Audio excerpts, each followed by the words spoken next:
चलो start recording. यहाँ पे आते हैं। नमस्कार साथियों, मेरा नाम है निकेत। शिक्षा शास्त्र की एक और क्लास में आप सभी का स्वागत करता हूँ।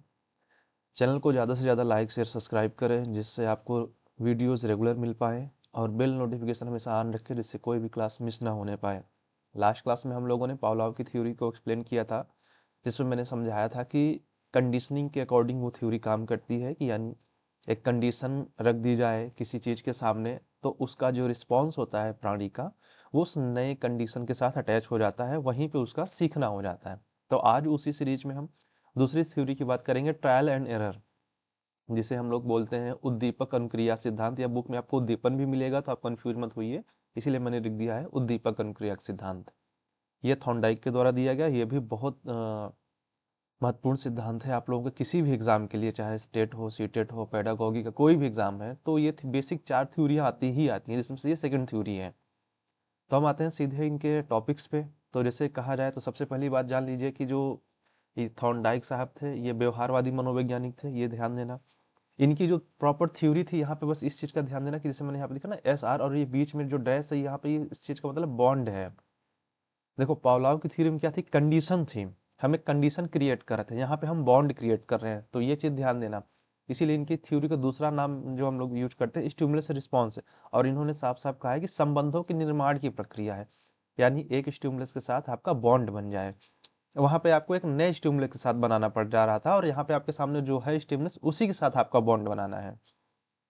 तो इसीलिए उन्होंने सीधे सीधे कहा कि learning is the formation and strengthening of S R bond through trial and error, यानी एस आर बॉन्ड के साथ आपका जो बंधन बनेगा ठीक है, उसी में किसके द्वारा बनेगा, ट्रायल एंड एरर। आप प्रयास करेंगे और आपसे गलतियां होंगी, और जितनी ज्यादा आप प्रयास करेंगे उतनी ज्यादा गलतियां धीरे धीरे कम होती जाएंगी। क्योंकि ये व्यवहारवादी मनोवैज्ञानिक थे, तो ये जाहिर सी बात इनका जो सिद्धांत है, यह भी व्यवहारवाद में आएगा। अब हम सीधे सीधे आ जाते हैं, इसका मेन नेचर क्या है इस थ्योरी की, तो वन लाइन में सीधे सीधे समझाते हैं कि अधिगम क्या होता है, कि अनेक प्रयासों और गलतियों के बाद सही प्रक्रिया के चयन की प्रक्रिया है। जैसे जब आगे मैं थ्योरी में समझाऊंगा, कि जैसे एक केज है, यहाँ पे हमारी एक म्याऊ म्याऊ, हमारा हर प्राणी ऐसे ही होता है, बंद होती है, और यहाँ पे उसके सामने एक लीवर क्रिएट होता है, और ये सलाखें लगी हैं ढेर सारी। अब बिल्ली के सामने कुछ खाने के लिए है, जिससे उसे बहुत जरूरी है उसके लिए खाना, मतलब भूखा है तो खाएगा। तो बस इसी में क्या करता है, वो पिंजरे से बाहर निकलने की जो एक्टिविटीज करती है, उन्हीं के माध्यम से सीखना होता है। इसीलिए उन्होंने कहता है कि learning is the process of selecting the correct response after many trial and error, यानी हम करेक्ट रिस्पॉन्स का जब तक चयन नहीं कर लेंगे, तब तक सीखना नहीं हो पाएगा। यहाँ सीधे समझ लीजिए कि आपको करेक्ट रिस्पॉन्स का चयन करना है। अब इनमें जो थ्योरी थे, क्या क्या इक्विपमेंट लगे थे, तो सबसे पहले एक पजल बॉक्स था जो उन्होंने खुद बनाया था। मान लीजिए ऐसे एक पजल बॉक्स है, और ये सलाखें हैं, दोनों तरफ से लगी हैं, ठीक। अब सब्जेक्ट ध्यान देना, यहाँ पे देखो एक चीज लिख रखा है कि हंग्री कैट। हंग्री कैट का मतलब ये है कि सामने वाले का वो काम करने की इच्छा हो। अगर बिल्ली भूखी नहीं होगी तो वो पिंजरे से बाहर क्यों निकलेगी, उसे कोई पनिशमेंट नहीं दिया, बस पिंजरे में बंद है, तो नो डाउट। फिर इसमें क्या क्या चीजें यूज की गई थी, तो भाई आपके पास पजल बॉक्स में लीवर हो, लैच हो, और स्ट्रिंग हो, कि जिससे वो एक्टिविटी कर पाए प्रॉपर। रिवार्ड क्या था बिल्ली के लिए, कि उसके सामने फिश मछली रखी गई थी, कहाँ पे, out of the box. Box मतलब जो उसका पिंजरा था, पजल था, उसके बाहर रखा था, और उसे वो पिंजरा खोल के बाहर आना, तो उसके सामने ये सिचुएशन थी, ये था इनका एक्सपेरिमेंट। इसीलिए यहाँ पे मैंने लिख रखा कि एक्सपेरिमेंटल बेसिस। तो ये नहीं बताना होता है आपको थ्योरी में। जब आपको अगर थ्योरी पूछा जाए, ये आप समझाने के लिए लास्ट में ऐड करिए कि हाँ उन्होंने ये प्रयोग किया था, लेकिन जब थ्योरी पूछा जाए तो ये उनका एक्सपेरिमेंट था, ना कि ये थ्योरी। इससे जो कंक्लूजन निकलेगा वो थ्योरी है। तो अब ये आती है थ्योरी। अब जैसे प्रोसेस क्या किया था इन्होंने, सबसे पहला प्रोसेस ये था कि बिल्ली को उन्होंने बॉक्स में बंद कर दिया, सिंपल सी चीज है, बॉक्स में हमने यहाँ पे म्याऊ म्याऊ जी को बंद कर दिया। अब शुरुआत में बिल्ली ने क्या किया, रैंडम रिस्पॉन्स दिए, जैसे उसने जंप किया, काटने की कोशिश की, चबाने की कोशिश की, और कोशिश की कि शायद गर्दन बाहर निकल जाए तो मैं बाहर आ जाऊं। लेकिन इन सब प्रोसेस क्या हुआ, ये सारे उसके एरर जा रहे थे, एरर रिस्पॉन्स में गया। फिर पहली बार 22 मिस्टेक, उससे क्या हुआ, लीवर दब गया। लीवर दब गया तो क्या हुआ, दरवाजा खुल गया, यानी डोर ओपन हो गया, और उसे जो बाहर फूड रखा था वो मिल गया। फिर यही एक्सपेरिमेंट बार बार रिपीट कराया जाए। और ध्यान देना कि यही चीज सेम रिपीटेशन, अगर आप पावलोव की थ्योरी पढ़ते हैं, तो पावलोव की थ्योरी में भी क्या था कि कुत्ता पहली बार में कंडीशनिंग अडॉप्ट नहीं कर लेता है कि घंटी बजी खाना आया तो उसने घंटी पे पहली बार में लार गिरा दिया, नहीं। उसने भी क्या किया, कई बार दोहराया गया तब उसे समझ में आया। तो यही सेम चीज यहाँ पे भी दोहराई जाएगी। तो अब इसका परिणाम क्या आता है, रिजल्ट क्या है, अब यही आपकी थ्योरी है। सबसे पहली चीज, हर प्रयास में स्केप टाइम, यानी स्केप टाइम का मतलब है कि गलतियां कम हुई। जैसे उसने मान लो पहली बार में कम से कम उसने 15 बार में गलतियां की, तब एक बार लीवर दबा। दूसरी बार में ये टाइम घट के 13 हुआ, फिर ये घट के 10 हुआ, ये घटता जाएगा और लास्ट में बिल्ली को ये समझ में आ गया कि जब मुझे भूख लगी है, वो पिजन बॉक्स ऐसे बना है, यहाँ पे लीवर है, तो वो यहीं पे आके स्टैंड डाउन की चलो भूख लगी मैं इसको दबा दूंगी बस। और जब गलत प्रतिक्रियाएं कम हुई तो क्या हुआ, सही प्रतिक्रिया यानी राइट रिस्पॉन्स क्या हो गया, मजबूत हो गया। तो अब उसने क्या किया, इसी से लर्निंग कर्व बन गया कि धीरे, पहले क्या थी, गलतियां हो रही थी, धीरे धीरे गलतियां कम हुई कम हुई कम हुई, और अब यहाँ पे बिल्ली समझ गई कि बस मुझे लीवर दबाना है और कुछ नहीं। अब अगर हम इसके बेसिक कॉन्सेप्ट की बात कर लें, जो मैंने शुरुआत में ही बताया कि learning formation of SR connection. Yes मतलब यहाँ पे हमारा स्टिमुलस है, और आर का मतलब हमारा रिस्पॉन्स का है, ठीक। Correct response are stem, correct stem का मतलब ये होता है कि अगर सही रिस्पॉन्स किया जाएगा तो उसको हम रखेंगे, और जो गलत रिस्पॉन्स है उसे हम बाहर करते जाएंगे। ये चीज मैंने शुरू में भी बताई। और इसी चीज ये कहा जाता है कि अधिगम चयन और स्थिरीकरण की प्रक्रिया है। मतलब ये है कि जितना ज्यादा आप सही रिस्पॉन्स करते जाएंगे, उतनी ज्यादा आपकी गलतियां कम होती जाएंगी और उतना ज्यादा आपका सीखना होता जाएगा। अब इसमें ये तो इनकी थ्योरी हो गई। अब इस थ्योरी के बाद इनके कुछ नियम थे। जैसे इनके जो इनके नियम्स को हम दो सेक्शन में बांटते हैं, एक प्राइमरी और सेकेंडरी। तो यहाँ पे हम सबसे पहले प्राइमरी नियम की बात कर लेते हैं। तो लॉ ऑफ रेडनेस आता है, लॉ ऑफ एक्सरसाइज आता है, लॉ ऑफ इफेक्ट आता है, तत्परता का नियम, अभ्यास का नियम, प्रभाव का नियम, ठीक है। तत्परता के नियम को कई लोग क्या होता है कि प्राइमरी नियम नहीं मानते, उसे सेकेंडरी नियम में ही ऐड करते हैं। तो आगे आगे आप समझ जाएंगे क्यों। देखो, तत्परता का नियम सीधे से एक सिंपल सी बात होती है कि आपकी विल, अगर आप किसी चीज को करने के लिए इच्छुक ही नहीं है, तो कोई काम आपसे वो कोई करवा ही नहीं सकता। और ध्यान देना, मैंने शुरू में बताया था कि जो ऑब्जेक्ट था हमारे पास, तो हमने कहा था कि हंग्री कैट है, ठीक है। बिल्ली कैसी है, भूखी है। भूखी बिल्ली है तभी तो पिंजरे से बाहर निकलने की कोशिश करेंगे, सामने उसके खाना रख दो, ऑब्वियस सी बात है। तो यहाँ पे वही चीज है कि जो हमारा लर्नर है, अगर हम इंसानों की बात करते हैं, तो शिक्षार्थी जो हमारा हो मेंटली फिजिकली अगर वो तैयार होगा तभी वो कोशिश करेगा। अगर वो खुद ही मन नहीं है उसका पढ़ने का, तो वो कभी कोशिश नहीं करेगा। इसी तो इसीलिए कई लोग इसको क्या करते हैं कि प्राइमरी नियम नहीं मानते, लेकिन आप लोग क्या करेंगे, अभी इसको एज अ प्राइमरी नियम मान के चलेंगे, क्योंकि हम लोग एक्सपर्ट नहीं हैं। फिर आता है इनका जो दूसरा नियम है, अभ्यास का नियम, एक्सरसाइज। तो इन्होंने सिंपल सी बात कहा कि जो एसआर बॉन्ड है यानी स्टिमुलस और रिस्पॉन्स है, कहा कि आप जितना ज्यादा प्रैक्टिस करेंगे, प्रैक्टिसिंग का नियम एक तरह से समझ सकते हो कि अगर आप एथलीट हैं, कोई भी काम करते हैं, एथलीट तक जाने दीजिए, जैसे आपके अंदर डांसिंग स्किल्स है, आप कोई इंस्ट्रूमेंट बहुत अच्छा यूज करते हैं, ठीक है, या आप हाई जंपर हैं, कोई भी काम करते हैं, अगर आप उसकी प्रैक्टिस जितनी ज़्यादा करेंगे तो आप उस चीज़ में उतने ज़्यादा एक्सपर्ट हो जाएंगे। और जैसे ही आप उस चीज़ की प्रैक्टिस करना छोड़ देंगे, तो जाहिर सी बात है उसमें आपका नुकसान होने लग जाएगा। और यही चीज़ आप लोग करते हैं। अगर आप लोग शुरू से जो बच्चे पढ़ते रह जाते हैं, यानी नहीं पढ़ रहे हो डेली, अगर डेली 2 घंटे भी पढ़ रहे हो, बस 2 घंटे, तो आपका क्या है कि आप डेली प्रैक्टिस कर रहे हो, तो अचानक से जब एग्जाम आ जाएगा तो आपके ऊपर बर्डन नहीं पड़ेगा। चाहे, और जो नहीं कर रहा है और अचानक से सोचता है कि 4 दिन में अरे हम चारों चैप्टर क्लियर कर देंगे, बाद में भी फिर वही 100 में 40 नंबर लेके आ जाते हो, क्योंकि आपने 4 दिन में ही कवर किया और उसने शुरू से कर रहा है। तो मेंशन करने वाली बात यह है कि आप जितना ज़्यादा प्रैक्टिस करेंगे, उतना ज़्यादा आपका क्या होगा कि स्टिमुलस रिस्पॉन्स बॉन्ड मजबूत होगा, और आप सीखना उतना ही ज़्यादा होगा। और यही चीज़ है कि अभ्यास होने से अधिगम क्या होता है, मजबूत होता है, ना होने पे कमजोर होता है। फिर इनका तीसरा नियम है जो कि बहुत इफेक्टिव नियम है। तो इसमें एक चीज आती है कि रिवार्ड मिलना, ठीक है, जिसे हम लोग रेनफोर्समेंट या पुनर्बलन बोलते हैं। तो इसमें एक करेक्शन है, इस थ्योरी में एक सुधार हुआ था, सॉरी चेंजेस किया गया था बाद में। अब ये चेंजेस क्या किया गया था और किस ईयर किया गया था, अब यहाँ के आगे दो एलिमेंट खासकर ये सवाल पीजी वाले बच्चों के लिए है, वो बताएंगे अगर उन्होंने पूरा यहाँ तक देख लिया है तो, कि क्या चेंज किया गया था और किस ईयर में। 1900 मैंने बता दिया है, अब आपको बताना है 30, 40, 32, 35, 36, 37।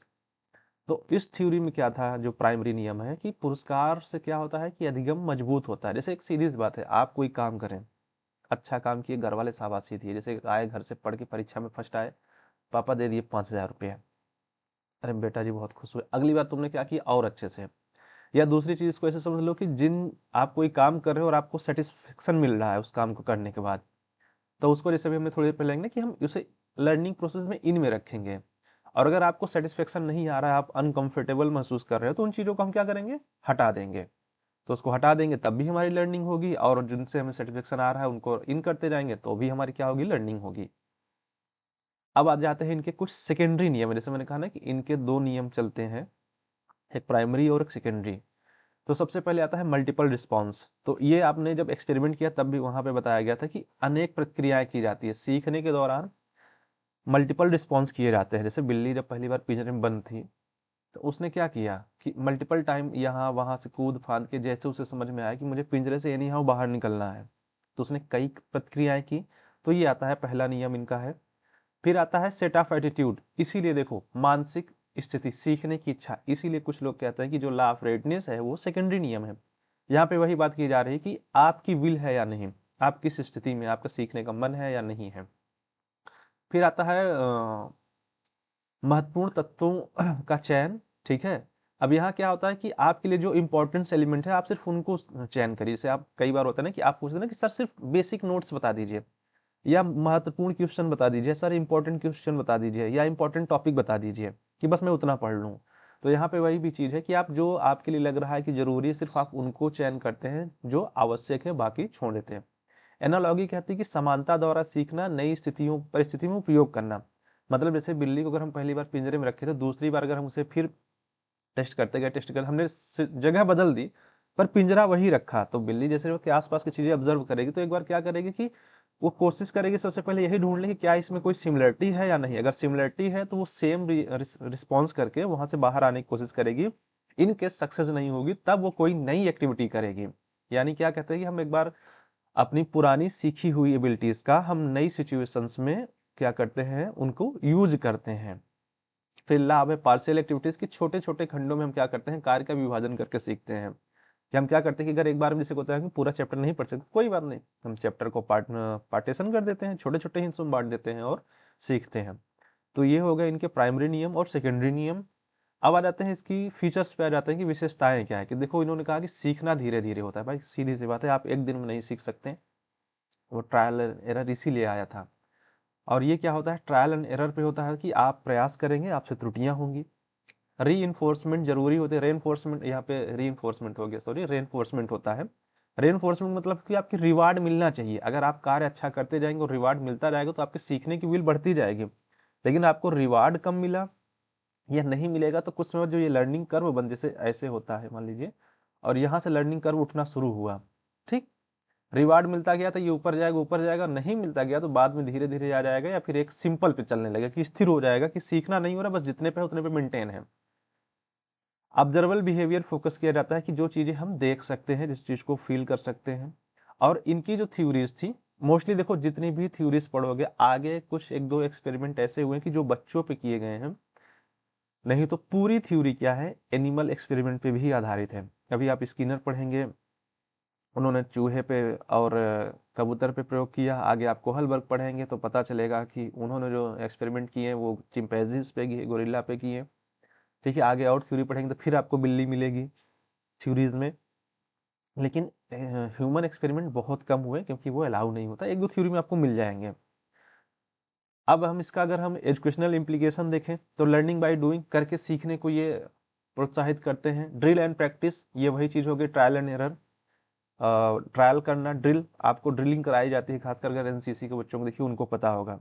या कई बार क्या होता है कि अगर आप किसी ऐसे प्रोग्राम में भाग लेते हैं तो ड्रिल एंड प्रैक्टिस, जैसे डिजास्टर मैनेजमेंट, तो वहाँ पे भी आपको ये चीज़ें सिखाई जाती है। तो सीधी सी बात है कि आप जितना ज़्यादा प्रैक्टिस करेंगे। मोटिवेशन एंड रिवार्ड, अभी रेनफोर्समेंट के बारे में बताया कि आपको मोटिवेट किया जाए। जैसे कई बार होता है ना कि सिर्फ ऐसा नहीं, कोई रिवार्ड दे दिया, मोटिवेट भी कर दिया। जैसे आपने कक्षा में जवाब दिया, टीचर ने कहा बहुत बढ़िया यार, तुम्हें बहुत आता है, तो बच्चा खुश हो गया कि चलो हाँ सर ने मुझे किया। हैबिट इन्फॉर्मेशन, यहाँ से भी आपके आदत का निर्माण किया जाएगा। क्योंकि जैसे बिल्ली के सामने क्या किया था, एक तरीके से ये देखो, उसे हम पिंजरे में बंद करके यहाँ पे जो लीवर लगा रखे थे उससे क्या हुआ कि बाद में उसने एक लीवर दबा के एक आदत भी तो सीखी ना कि कुछ नहीं करना है, और आप स्किल लर्निंग को भी इससे क्या होता है, हम इनहेंस करते हैं। अब इसके कंक्लूजन पे आ जाते हैं, तो सीधी सी बात है, यह कहता है कि सही थ्योरी के अगर हम मेन पॉइंट पे आ जाएं, सही प्रक्रियाओं को चयन और उसको बनाए रखने की प्रक्रिया को मानता है। शिक्षा में प्रैक्टिस, मोटिवेशन और रिवार्ड को ये क्या करता है, महत्वपूर्ण मानता है। और अगर इसको हम समराइज कर दें इस थ्योरी को, सीधी सी बात है कि ट्रायल एंड एरर है, ठीक है, ट्रायल एरर थ्योरी है हमारी। और इनके जो नियम है, 3 नियम थे, कौन सा था, तत्परता का नियम, ठीक है, अभ्यास का नियम और प्रभाव का नियम। ये 3 इनके मेन मेजर रूल्स हैं। यह तत्परता का नियम ये कहता है कि आपकी सीधे शब्दों में क्या होनी चाहिए, विल होनी चाहिए किसी भी काम करने के लिए। आप जितना ज्यादा किसी कार्य को ऐसे समझ ले कि दोहराते हैं, जैसे होता है ना कि कई बार आपसे पूछा जाता है कि भैया आपने रिवीजन किया है नहीं, तो सीधी सी बात है दोहराते हैं। प्रभाव, प्रभाव मतलब ये है कि अगर पॉजिटिव आ रहा है आपका एटीट्यूड, तब भी आपका सीखना होगा। निगेटिव आ रहा है तो इसको रिमूव करना है, ये आना नहीं चाहिए, तो सीखना होगा। अगर निगेटिव रिमूव नहीं करेंगे तो उस चीज पे जैसे होता है ना कि जैसे आप कर रहे हैं अच्छा, लेकिन आपको डांट दिया जाए, तब क्या करेंगे, धीरे धीरे छोड़ देंगे। और यहाँ पे जो होता है, ध्यान देना, थोड़ा सा कंपेरिजन कर दे रहा हूं मैं पावलाव की थ्योरी से, पावलाव और थॉर्नडाइक। यहाँ पे ध्यान देना कि UCS है, UCR है, यानी पहले भोजन है, फिर लार या प्रतिक्रिया, ठीक है। यहाँ पे एस और आपका आर है, अंतर देख लेना। फिर यहाँ पे एक हम कंडीशनल स्टिमुलस लाते हैं CS, और फिर बाद में उसी से हमारा रिस्पॉन्स हो जाता है। यहाँ पे ऐसा कुछ नहीं है CR जैसा। यहाँ पे क्या है कि आपका इसके बीच में, यानी स्टिमुलस और रिस्पॉन्स के बीच में क्या करना है, आपका संयोजन होना है, आपका बॉन्ड बनना है इसके लिए कि आप स्टिमुलस देखेंगे। जैसे इसका और बेसिक एग्जांपल समझ लीजिए, स्टिमुलस रियल लाइफ का। आप किसी अपने मित्र को देखते हैं, चौड़े हो जाते हैं आपके गाल खुशी के मारे। आपका मित्र क्या की है, आपके लिए स्टिमुलस है, और आपने क्या किया उसके लिए, रिस्पॉन्स किया। क्यों किया, क्योंकि उसके मध्य आपका बॉन्ड है, इसलिए किया। और यहीं पे स्टिमुलस में आपका एक दुश्मन आ जाए, फिर भी आप रिस्पॉन्स करेंगे, वहां पे भी बॉन्ड है, पर वो बॉन्ड कैसा है, निगेटिव है, लेकिन बॉन्ड तो है ना, फिर भी आप रिस्पॉन्स करेंगे, कहाँ से इसकी शक्ल देख ली है सुबह सुबह, ऐसा रिस्पॉन्स करेंगे। बट रिस्पॉन्स करेंगे क्यों, क्योंकि आपका बॉन्ड तब भी है। तो यहाँ पे बॉन्ड बनने की, लर्निंग की जो प्रक्रिया यहाँ पे बॉन्ड बनने के लिए मानी जाती है, यानी आपका संयोजन हो। और पावलोव की थ्योरी में क्या होता है कि बॉन्ड पहले से ही ये मान के चलते हैं कि भोजन और लार का कनेक्शन है, यानी भोजन है, लार लिखना चाहिए, और डॉग के लिए क्या है, लार आना, उसका नेचुरल कनेक्शन है। अब इसमें हम किसी नए एलिमेंट को जोड़ के, जो उसकी नेचुरल रिस्पॉन्स है उसको ऐड करते हैं, यानी यहाँ पे एक नई एलिमेंट लाया जाएगा, वहां पे आपको पास जो एलिमेंट है उसी से जुड़ के सीखना है। बस यही अंतर है इन दोनों की थ्योरी में। बाकी वो ट्रायल एरर मारते हैं, वो दूसरे तरीके से उस चीज को डिफाइन करते हैं। वो रिवार्ड की बात करते हैं, वो रिवार्ड की बात नहीं करते हैं, ठीक है। वो विल की बात करते हैं, और पावलोव की थ्योरी में विल जैसी कोई चीज नहीं आपको मिलेगी, ठीक है। प्रैक्टिसिंग की बात करते हैं, रिपीटिशन, हाँ दोनों में रिपीटिशन, दोनों में आ जाएगा कॉमन चीजें। तो इस तरह से जब आप कंपेरिजन करके भी सीखेंगे, तो आपकी थ्योरी थोड़ा और आपके लिए आसान हो जाएगी, और समझने में कोई डाउट नहीं होगा। तो अगली क्लास में हम लोग आएंगे स्किनर को लेके, ठीक, जो कि सॉरी, चूहे और कबूतर की थ्योरी है।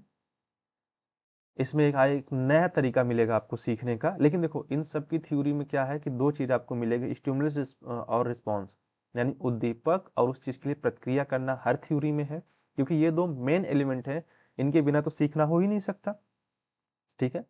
और इसके बाद फिर हम अगली थ्योरी पे आ जाएंगे, और उसके बाद इस थ्योरी को, अगर आप लोग कहेंगे कि जो थ्योरी बच गई है वो कंटिन्यू कराया जाएगा, बाकी चीजें हम लोग कंटिन्यू करेंगे। और साथ में जो BA के हमारे बच्चे हैं, टू एंड सिम वाले, अब आप लोग टू एंड सिम में आ गए हैं, तो उनकी भी क्लासेस इसी 2-3 दिन के बाद ये थ्योरी कवर होते ही हम कवर करेंगे। सो तब तक आप लोगों से उम्मीद प्रॉपर है मुझे कि आप लोग चैनल को प्रॉपर सब्सक्राइब करेंगे, शेयर करेंगे और बेल नोटिफिकेशन को हमेशा ऑन के रखेंगे, जिससे आप लोगों को प्रॉपरली वीडियोस मिल पाए। So thank you. इसको ज़्यादा से ज़्यादा शेयर एंड सब्सक्राइब करें। लंबी क्लास हो गई।